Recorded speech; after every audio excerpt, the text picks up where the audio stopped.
أعوذ بالله من الشيطان الرجيم. بسم الله الرحمن الرحيم. السلام عليكم ورحمة الله وبركاته. في قارش رئيس مخاطبين كتون كتا سلامنا نكيه الاحترامات وایم ملګرو ورځو نن موږ سره اوس وګدوي اوږد رکني بحر چې کوم هغه ختم شو. نو اوږد رکنونه موږ سره چې ختم شو نو اوس لنډ رکنونه شروع کیږي او د لنډ رکنونه موږ مختصر اختصار سره ټول بحرونه چې کوم دوراني سیب رخص دي هغه بیانو. خو زه بیا وایم چې داسې ډېر بحرونه شته چې هغه دوراني صاحب نه دي رخصتي. نو دلته کې موږ صرف تقطیع کوو او ځان پوهوو چې یاره د لنډ رکن کې کلام څنګه لیکلی شي یا موږ سره مخکې دا رکن مستعمل و اوس دا رکن څوک نه استعمالوي، یعنې ډېر کم خلک په دې رکن پوهېږي. نو لنډ رکن نه مراد دغسې ده چې دې کې څلور سیلابونه نه راځي، درې سیلابونه راځي په یو رکن کې، لکه دا کسې دوه رکنونه راغلي دي او دوراني صاحب خج په اول سیلاب راځي، داسې هغه رکن نه ده راخستی. نو زه وایم چې جوړول اسان ده که موږ لږ محنت وکړو. نو اول سیلاب کې خج زما په نیز راتللی شي، یعنی جوړولی شو، خو که موږ خج وپېژنو او خج ترتیب سره خامخا هغه طرز راځي. په عربی کې، اردو کې، فارسي کې خج په اول سیلاب او درې سیلابونو نه طرز داسې شته جوړ شوي دي، یعنی پښتو ته هم موږ هغه طرز لپاره چې پیمانه په درې سیلابونو کې رکن جوړ کړو نو جوړولی شو.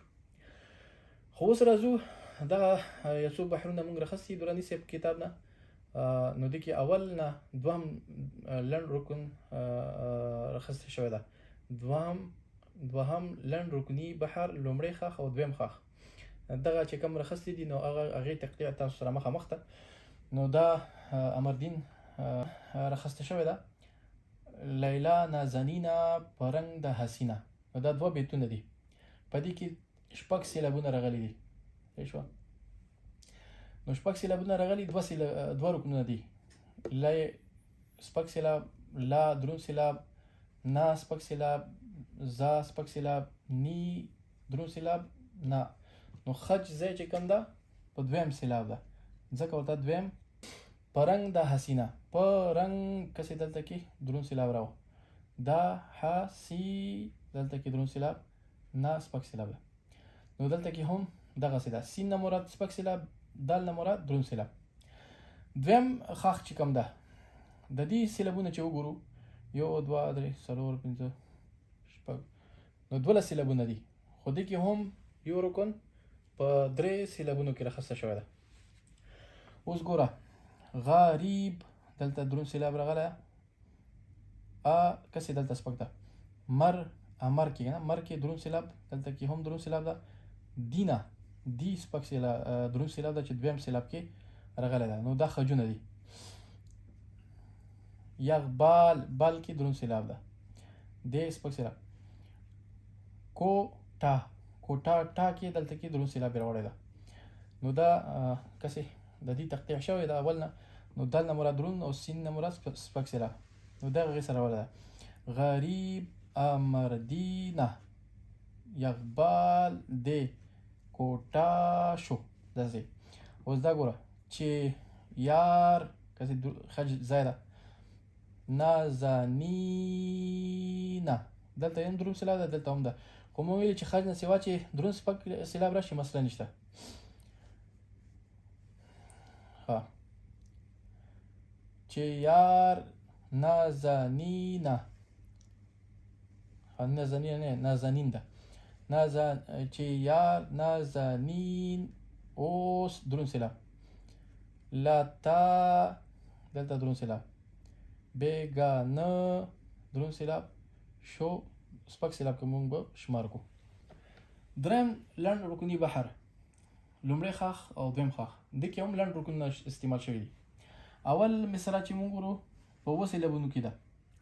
په مستی بلبلان ځي، په مستی دې کې دریم ځای کې خج ده، بلبلان دلته خج ده، زی واسې دروند سیلاب ده، خو خج مراد ځای خامخا به دریم سیلاب کې وي. د دریم سیلابونو دا رکن جوړېږي. مونږ وایم سپرلی سپرلی کې درون سیلاب دلته ده.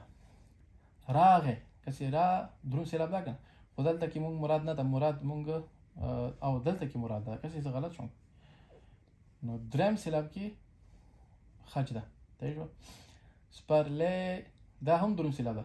راغې خزان دلته کې هم درون سیلاب راغلی ده. زی داسې بس درون سیلابي کسبه کې مسله نشته. دریم سیلاب کې به خامخا درون سیلابي، نو دلته کې راغلی. دویم خاخ چې وګورو 10 سیلابونه دي. بلبلان بلبلان نن پر لور کسې دلته کې خج ځای نه راو درون سیلاب. دا بستان کسې دریم سیلاب کې درون سیلاب ځای راو. زی درون سیلاب ده.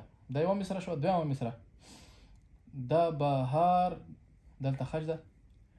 موسم دلته کې هم درون سیلاب ده، خو دا مونږ به دریم سیلاب ته راځو. راغې کسې راغې کې را درون سیلاب ده.